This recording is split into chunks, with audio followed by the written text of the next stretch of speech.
अस्सलाम वालेकुम, मैं हूं उमैर तारिक और आप देख रहे हैं न्यूज़ अलर्ट। नाज़रीन, तुर्किया की एक वीडियो सोशल मीडिया के ऊपर वायरल हो रही है। बड़ी ही खूबसूरत मस्जिद के हवाले से वीडियो है कि मस्जिद में प्लेइंग एरिया बना हुआ है और मस्जिद में नमाजी नमाज पढ़ने में मसरूफ हैं और बच्चे उस प्लेइंग एरिया में खेल रहे हैं। सेम उसी तरह का प्लेइंग एरिया जो कि हमारे मुख्तलिफ फूड्स के बड़े बड़े ब्रांड हैं जिन्होंने अपने रेस्टोरेंट्स में एक प्लेइंग एरिया बच्चों के लिए मखसूस बनाया होता है, और इसी तरह बड़े बड़े शॉपिंग मॉल्स में जिस तरह से प्लेइंग एरिया बना हुआ है, इसी तरह का प्लेइंग एरिया बच्चों के लिए उन्होंने मस्जिद में बनाया हुआ है। लेकिन उसके बरक्स अगर हम पाकिस्तान में देखें तो यहाँ पर जो बच्चे जो हैं वो मसाजिद में जाकर अगर दौड़ते हैं, शरारतें करते हैं, हंसते हैं या चीखते चिल्लाते हैं तो उनके ऊपर कहीं ना कहीं सख्ती भी होती है।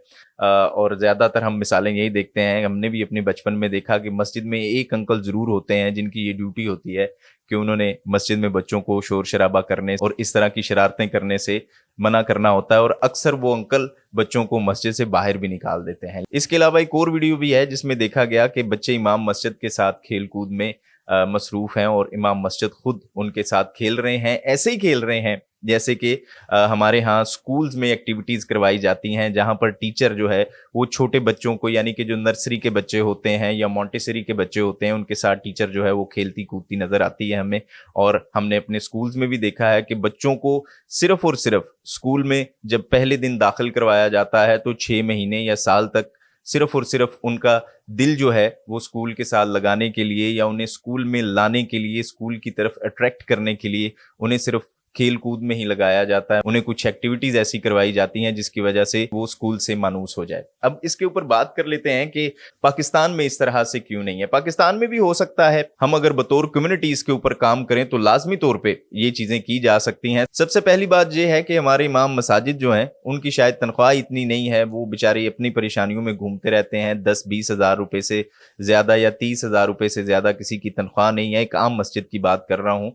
तो वो जो है वो किस तरह से जो है वो इन चीज़ों को साथ में लेके चल सकते हैं। और दूसरी बात ये कि मस्जिद को ओन करना पड़ेगा हमें अपनी आने वाली नस्ल के लिए, कि हमें हर सूरत में अपने आने वाली नस्ल को मस्जिद में लेके आना है, मस्जिद की तरफ उन्हें राग़ब करना है, मस्जिद उनके दिल में बिठानी है। और जिस तरह से कहा जाता है कि मस्जिद अल्लाह का घर है, तो मस्जिद को जब अल्लाह का घर बनाना है तो आने वाली नई जनरेशन को अल्लाह के घर की तरफ राग़ब करने के लिए मेरे ख्याल में कुछ इस तरह की एक्टिविटीज़ हमें ज़रूर करनी चाहिए, ताकि बच्चे जो हैं वो मस्जिद में ज़रूर आएँ। फिर वक्त के साथ साथ जब उम्र बढ़ती जाएगी तो उन्हें पता चल जाएगा कि बेसिकली मस्जिद का मकसद क्या है, और फिर वो नमाज की तरफ भी तवज्जो देंगे और सारी चीज़ों के ऊपर भी खुद ब खुद एट दी एंड लग जाएंगे। लेकिन शुरू हमें मेरे ख्याल में अब करना पड़ेगा, और वक्त के साथ साथ जो हमारी नई नस्ल है वो मस्जिद से बड़ी दूर होती जा रही है। पहले हम देखते थे कि बच्चे जो हैं वो नाजरा पढ़ने के लिए मस्जिद में जाया करते थे, लेकिन मसाजिद का कुछ माहौल भी ऐसा हो गया। उसके बाद जो है वो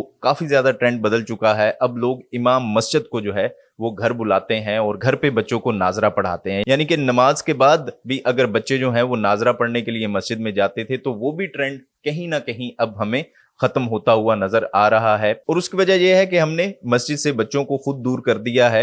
हम खुद भी जो है वो जब अगर नमाज पढ़ने जाएंगे मस्जिद में, अपने साथ बच्चों को लेके जाएंगे तो फिर ही जो है वो बच्चे मस्जिद का शायद मुंह देखेंगे। बच्चों को पता चलेगा कि मस्जिद नाम की भी कोई चीज़ होती है। घर में जो है वो खवातीन नमाज अदा करेंगी तो बच्चे भी उन्हें देखते हुए घर पे नमाज अदा करेंगे, जिसके बाद जो है वो मेरे ख्याल में ये सिलसिला कायम और दायम रह सकेगा। और अगर इस तरह की एक्टिविटीज़ होंगी और बच्चों को ख़ास तौर पे मस्जिद में बुलाने के बाद जिस तरह से हम स्कूल में बच्चों को एक्टिविटीज़ देते हैं, होमवर्क देते हैं, अगर मस्जिद में भी कहीं ना कहीं ऐसा छोटा मोटा बंदोबस्त हो जाए कि इमाम मस्जिद साहब जो हैं वो बच्चों के साथ मिलजुल के रहें, उनका दिल लगाने की कोशिश करें मस्जिद में, और उन्हें उसके बाद जो है वो होमवर्क के तौर पे कुछ एक्टिविटी दे दें या उधर ही बच्चों को बिठा के एक छोटी मोटी एक्टिविटी दे दें, जिसमें जो है वो आप नमाज भी याद करवा सकते हैं बच्चों को, या कुछ ना कुछ जो है वो दीन के बारे में भी बता सकते हैं। आप इस हवाले से क्या राय रखते हैं कमेंट बॉक्स में हमें जरूर बताइएगा। देखते रहिएगा न्यूज़ अलर्ट।